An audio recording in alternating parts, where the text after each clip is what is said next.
Lutheran General, and I have a clinic there on Wednesdays where I go. And Leslie Brookfield is a heart failure cardiologist there. She's a wonderful woman, brilliant lady, took care of Ron. She's like, I really need you to see this guy. He's sick, and he came into my clinic. Ron's a brilliant guy. He's went to Northwestern. He's super smart, like way smarter than me. And we talk about all these things together. First time I saw him, I said, like he was ashen. He was just cool to the touch. Things that I just always tell the residents and fellows, like just lay your hands on people, get a feel for how they feel.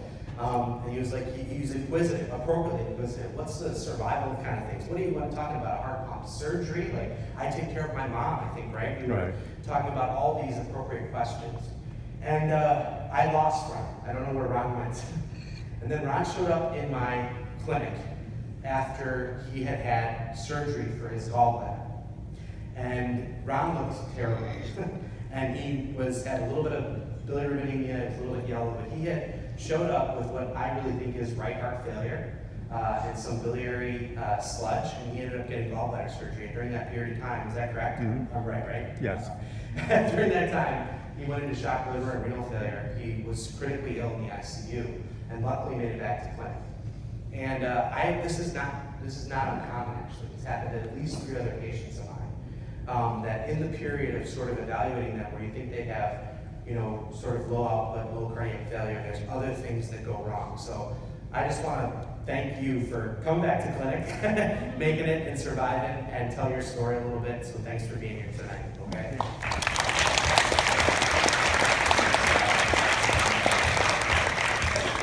Hello, everybody. My name's Ron Levin. I'm a bad patient.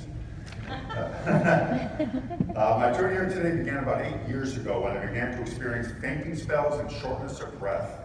I visited my primary doctor at the time, who gave me an EKG and noticed my heart rhythm was unusual. More tests, including a nuclear stress test and a cardiac angiogram, revealed that I had heart block and tribulations of my heart that looked like the after effects of a heart attack. Eventually, I was diagnosed with left ventricular non-compaction cardiomyopathy of unknown origin. I was implanted with an ICD, put in heart failure medication, and told that I had a decent chance of recovering from the condition.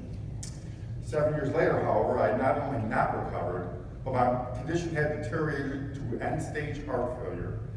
My vital organs were suffering from lack of blood flow, and I was told that my best chance for survival was being implanted with an LVAD while awaiting a heart transplant. And that was Dr. Macluse who told me that. So last May, I received my VAD, spent several weeks in the hospital recovering from the procedure, then went home where my recovery continued. It took me a few months before I felt more or less normal, although learning to live with an LVAD is certainly an adjustment.